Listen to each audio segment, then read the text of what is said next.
can shout. Here we are. Well done, excellent. Thanks a lot, Peter. So if people would like to ask a few questions of Jaqui, she's kindly agreed to accept them. And I can act as the... Yes, we've got one taker already. John, yes, sir. Yeah. Good. Okay. Hi there, Mark Everard. I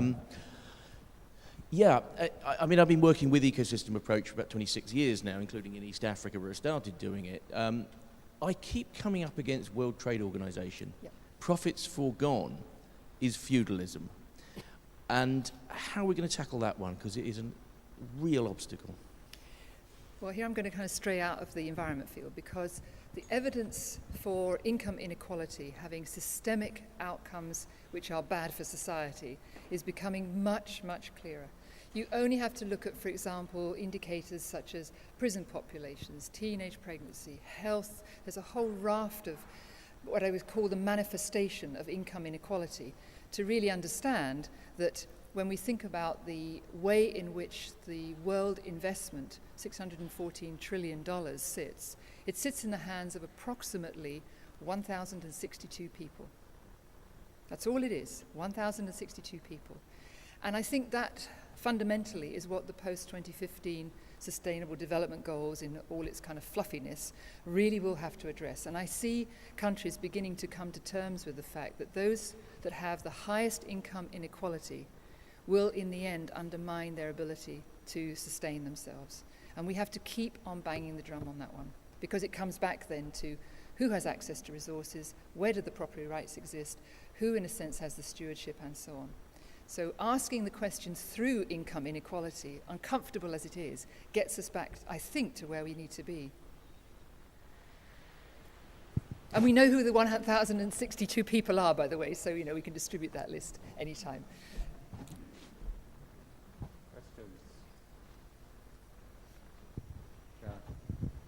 Thank you very much for an excellent presentation, very interesting. My concern always is that there are two dialogues going on. The dialogue that you have exposed to us extremely well. And then there's a dialogue of economic growth and of GDP developments, and that this is the only way out of our dilemma in Europe and elsewhere.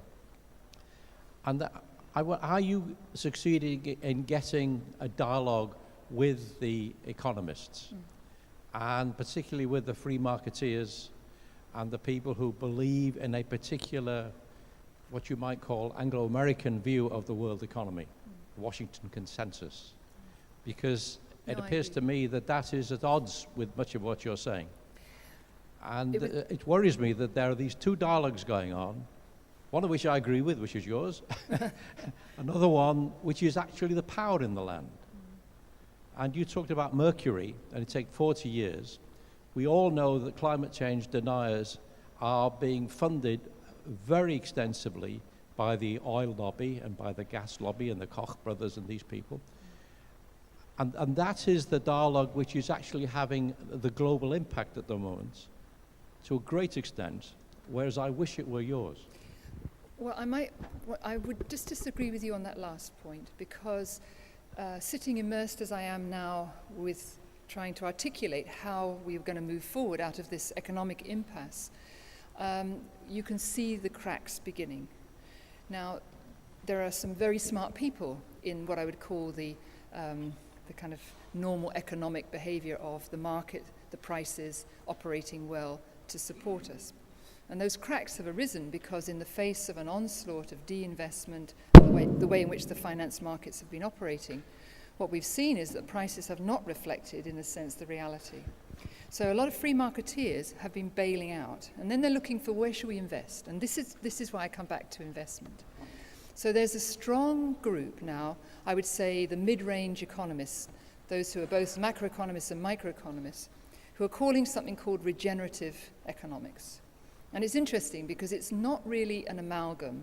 It is fundamentally a shift towards entrepreneurship, but where you put in the hands of the entrepreneur the understanding that we're talking about here. So you kind of connect up the dots. You don't just say that a product appears on the market and demand will determine what we're prepared to pay for it.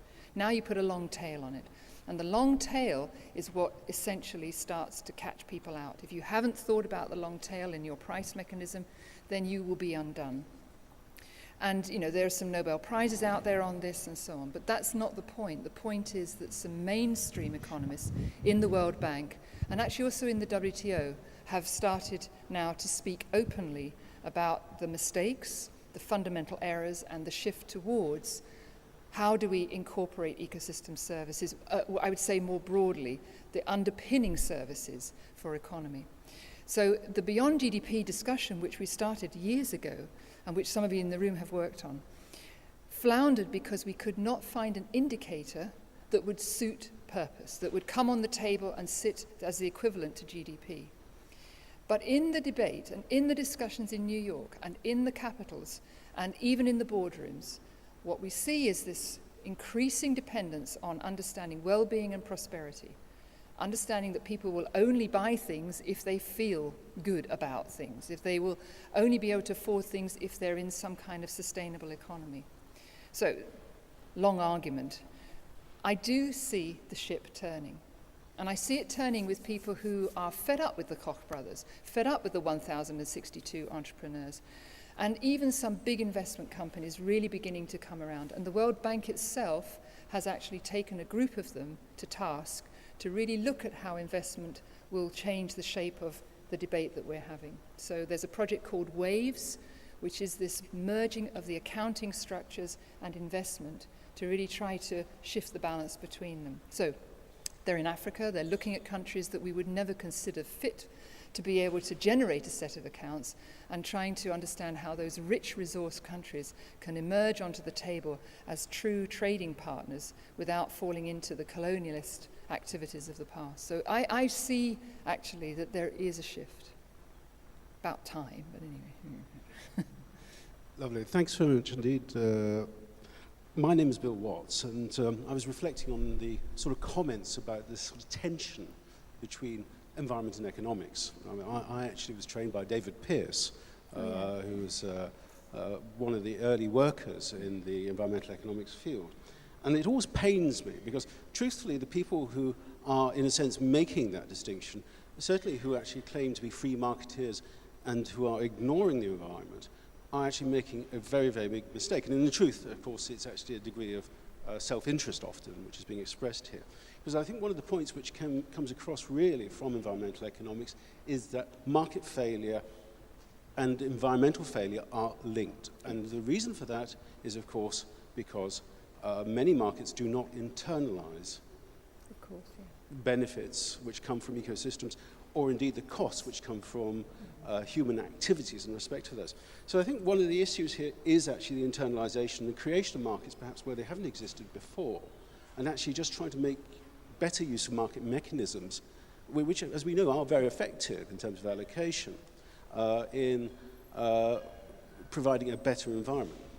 But I must say this, actually, as a person who's actually worked in all sorts of areas, both as a researcher at high policy, now working for the Environment Agency. The problem often in terms of valuation is getting at the underlying science. At the moment, working on hazardous chemicals. So, I mean, I think there is a challenge there, but it's both a scientific and an economic one, actually. So it's a comment, but really what I'd like to make the point is that economics and the environment are actually friends. They're not antagonists. And I think it's important to make that message, get that message across. Very nicely put.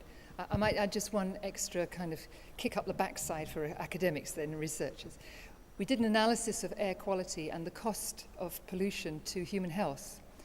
And using the policies as they were set up 35 years ago and going through, and using the science that was actually there, you end up with a map which shows some credible progress across Europe in terms of reducing air pollution, particularly in cities.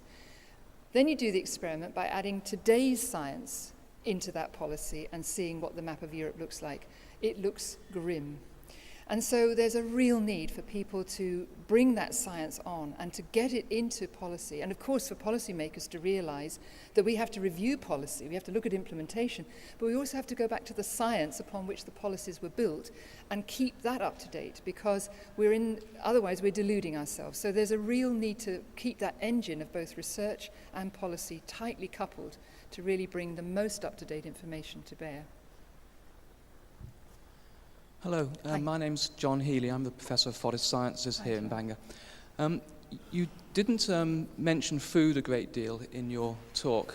I wonder what comments you might have about future needs for food, and indeed for forest products for that matter, and the position that so many in the environmental movement have taken against intensification through various technologies and other approaches as part of our strategy to deal with that.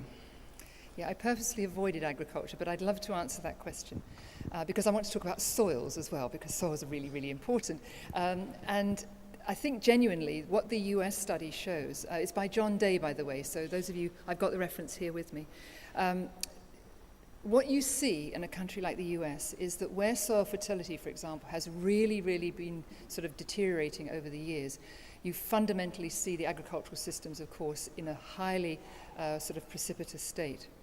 And therefore, the whole discussion around the nexus of food, energy, and water really comes onto the table because they sustain that intensification of agriculture through cheap energy. You take that away, you talk about energy scarcity, and suddenly the agricultural practices are no longer viable. So, what do you do? Well, of course, the USDA and others in the business have done something I think very important, which is to go back and say, we have to invest in soil productivity. It isn't just about intensification, it's about the fundamental fabric upon which we grow our food. But it takes time, and it also means that in the agricultural sector, farmers need better knowledge at the micro level. It matters whether your soil is on a slope. It matters that 100 meters away you've got a silty loam or clay over here. So unfortunately, most of the development world has been based on vast scale mapping, assuming that what's in there is very homogeneous, and that is not the case. So I come back to knowledge management. Putting things on, mobile phones for a farmer in Kenya is absolutely viable. If you can talk about how to reduce the input on a small scale, then you begin to answer some of those questions. So what I would say on the food side is that, of course, we're wasteful. We have a huge campaign in the UN about this. And I think there's no doubt that this fixation on cheap food has been our undoing. That's very clear. But as I say, I come back to the ecosystem management, and we have a duty of care, I think, towards soils, which is negligible. I mean, it's been, in a sense, overlooked or pushed away by many capitals to say, this is a sovereign resource, do not come and give us policies on soils. And I think that is a fundamental problem when agriculture is part of the international trade system. Soil, as far as I'm concerned, is an internationally traded resource. Thank you. Catherine Monk, Natural Resources Wales.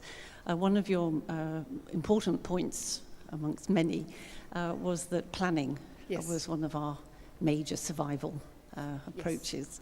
And I wondered if you could comment on the challenges that we have, both at local planning levels through to national and international planning, given the very varied approaches and opinions of spatial planning at government and other levels.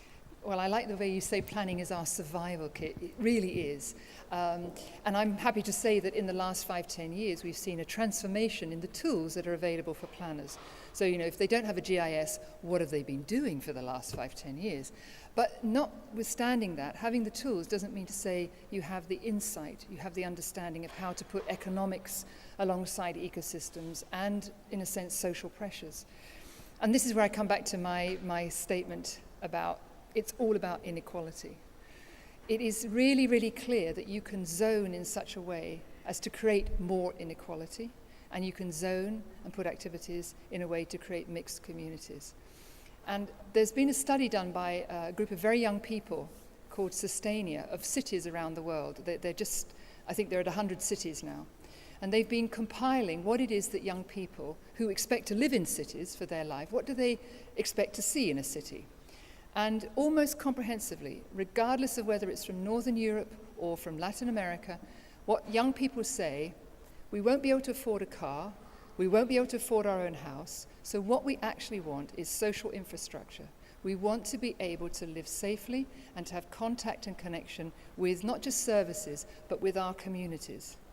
So for a planner, that has to be the most important message. I mean, these are the young people who will be occupying the spaces that they're planning for today. So I think more of that thinking is really, in the end, what will avoid the kind of ghettos and the cities that we've had in the past. So there's a pressure from resources. Where do we get the resources to drive cities? But also, what does a city look like when people can't afford or don't want to afford the kind of infrastructure that we've been talking about, roads, and so on and so forth. Excuse me. Good morning. Wow, that was a tour de force. Great questions. I like that. Excellent. Thank you. My name is Conor Kretsch. I'm with the CoHab Initiative, Cooperation on Health and Biodiversity. And I have a kind of a comment I'd like some opinion on as such. I mean, we've seen since the reports of the Millennium Ecosystem Assessment in 2005 that there's been considerable efforts to mainstream ecosystem services and ecosystems accounting into national economies, which is extremely important. And we've seen the work of the TEEB project on the economics of ecosystems and biodiversity. And as a point that you mentioned earlier, you know, even from the public health perspective, looking at the costs of ecosystem service losses associated with public health. But I'm wondering, in terms of overall sustainable development, while it's extremely important, does this focus on the economic accounting of ecosystem services, not ignore the values of ecosystem services to the other pillars of sustainable development, being environmental in terms of intrinsic values of biodiversity, social, which could include basic support for livelihoods as well as public health, and then the cultural values in terms of indigenous and local traditions. So I see a risk that this focus on economics and accounting, while it's extremely important in and of itself, does tend to send the wrong message to policymakers and decision makers who increasingly are saying, well, we want to focus on economics without really understanding or appreciating the links to the other areas, and perhaps your own perspective on that. Well, very quickly, the sense that I had, because I was part of the TEEB study and also in the MEA, the sense I always had was that the intrinsic side, the sort of valuation discussion, had very, very many holes. And they were talked about qualitatively, but we didn't have a mechanism to deal with that. Over the years, what I've seen is that we've got two kinds of environmental accounting. There's what's considered to be the full mainstream environmental accounting, which the statistical offices are now obliged to report on. But that's nowhere near what we're talking about. That's more about expenditures. It's about the whole side that is part of the way in which government just does its business. The pilot studies, the ecosystem accounts, what it tries to do then is to what I would call quantify the physical asset. So are you losing, for example, forested areas? Are you losing wetlands? And looking at then what I would say the closest quantification you can get for restoration. So that's a step in the right direction, because a country has to know what its asset base is. And now we come to the third part, and it's the bit that you're talking about. And here Indigenous peoples really have it in one. I mean, they get it right from the very beginning about intrinsic value, contingency values. They understand it in their own way, what it is that they're trying to preserve. The challenge, of course, is in the case of Indigenous peoples often, that climate change is fundamentally shifting their whole cultural tradition. And so trying to understand how you can put culture, how you can put social awareness, social capital, into a landscape that is sort of changing almost in front of you is, I think, the hardest part of this whole jigsaw that we're trying to build. And there will be, I think, groups that are quite happy to deal with just the economics. But more and more companies, for example, are coming and asking, well, we understand this is a sort of cultural icon. Can we do a swap? And we're saying, well, no, of course you can't do a swap. Well, then what can we do? Because we've got jobs, you need jobs. So they kind of hold you to ransom over the economics of employment. But what we show is that green jobs, I'm just going to call it that for now, that come at a price if you forego the future of ecosystem services. And that's really where some countries, and there's a program called ProEcoServe in Chile and 2 other countries, is actually trying to show that it's not jobs and employment at any price.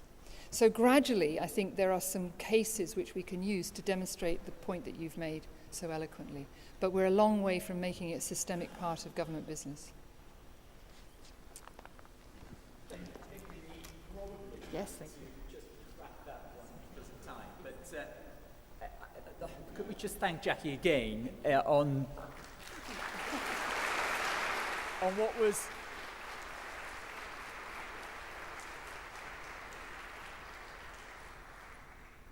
what was a really, I think, inspiring, informative and indeed challenging start to the conference. And I think reflecting on the morning session, important to just consider the importance of universities such as Bangor, the role of Bangor, the leadership it provides, the individual capacity of people from Bangor to change the world, as we've heard, the importance of what we do at a national level.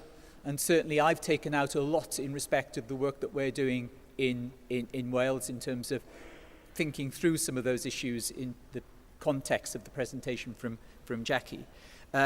And above all, the points about the interconnectedness of that and connecting the dots in terms of the importance of the network and how at a European level it's very, very important for us to have that interconnected relationship so that we can move forward together through shared learning and shared outcomes.